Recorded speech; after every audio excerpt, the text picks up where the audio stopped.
ส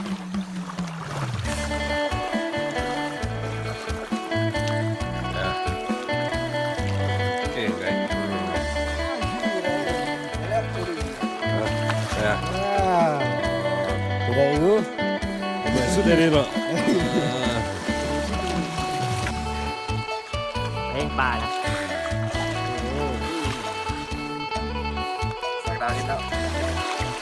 จะแจ้งไปซ่าโอ้โหมันเป็นจกคุณนะโอ้เครียดกูนี่หมดนาเดียบริหักค่ามันหน่วยเก็บดื้อมือมาปู่เอามาทายยังปู่มันอยู่ที่แม่ป้าของมันเป็นอะไรเย้หัวมันบกเก็บบกเอาผลงานได้เมื่อนี้นะผลงานสร้างดาวหากันเริ่มได้หากันเริ่มเนี่ยยังบดบุ้มกันเอาจังป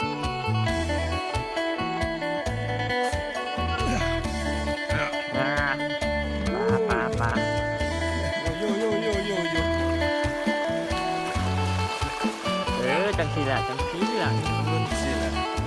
ตัวอะไรเนี่ยตัวอะไรสุดเลยโอ้ตกปลาทูโอ้2 โลแล้ว3 โลเอาจุ๊บใส่โอ้มดเลย5 โลเลยนี่ระเบียบไปนี่นะจะไปเข้าผมกันไล่ผมกันนำจับอยู่จันเขียนโอ้ยว่ายึดคิดหน่อยแล้วอีกมันหน่อยนี่เป็นรูนไปป่ามันบอกเขียนแล้วมันเมื่อปล่อยมันซะเอา5 โลเด้อไปแต่สมุนไป5 โลเลยตัวนึงกับโบเป็นข้อน้อยเลยตัวหนึ่ง2 ขีดตัวหนึ่ง2 ขีดกูพายประมอนได้เลยมาแต่ไม่เรียบไม่กันตัวที่เนี่ยปลาจบมาแค่น้อยสำลีก็เอาได้ส่งดีเลยเอากระปล่อยมันนี่ปล่อยหรอวะ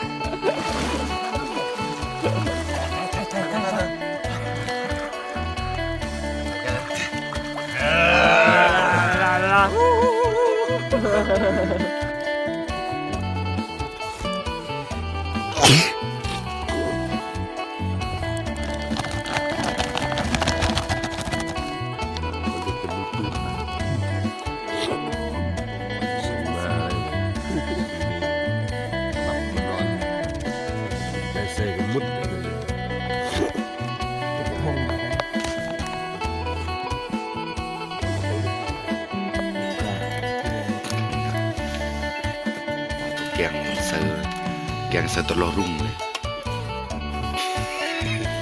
โคแกงสมออย่างหม้อนึ่งข้าวว้ากำลังปีงเลยนี่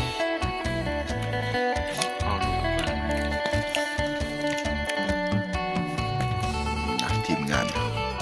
ตอนไปกับตอนนั่งกินข้าวมาต่างกันเดี๋ยวคนละคนเลยพาไปผิดคนดิพ่อให้ยืนหน้าเด้อมาใส่ขอสักอย่างง่วน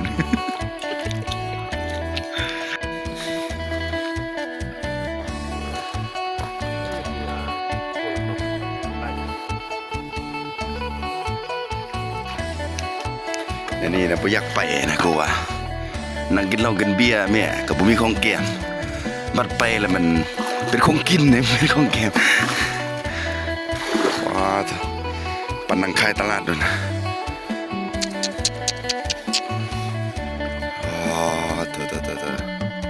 บังห้วยผสมแม่เนี่ย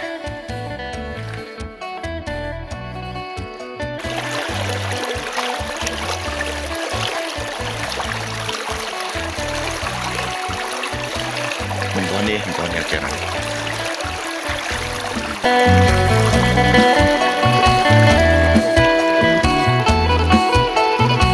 สไลด์ก็ตรงเลย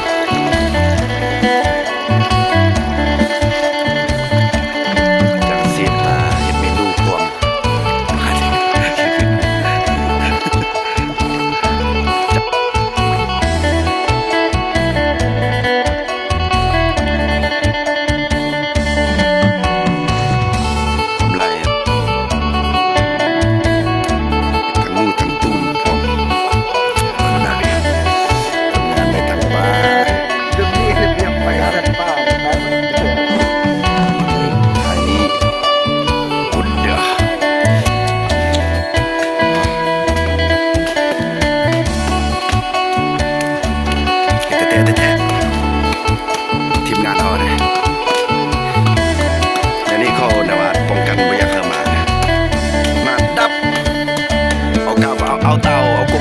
กใหญ่ๆเอามันตัวหน่อยไม่ล่ะ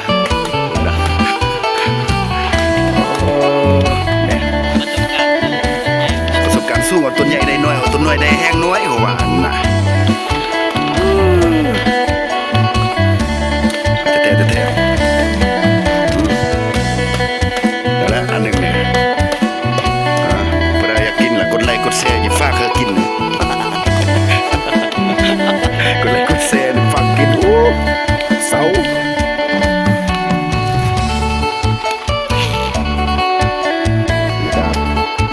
หมดเสียอะไรได้นี่พวกผู้ใหญ่ได้บักปีหน่อยนึงได้เต่า3นายเจ้าบักปีกับหน่อยนึงเลยกูดักกบผมสู้พุ่นเนี่ยแล้วลงแล้วกูด่าบักปีหน่อยเดียวกับว่าผมซ่อมกบว่ามันเมียนแนวบ่มันเมียนเลยเมียนแนวบ่มันเน็ตนะบักปีหน่อยเดียวลงซ่อมกบนี่ก็เมียนเลยเฮ้ยหักเมื่อกี้ว่าดอกบัวไปเลยดอกบัวโอ้พระแมนซี่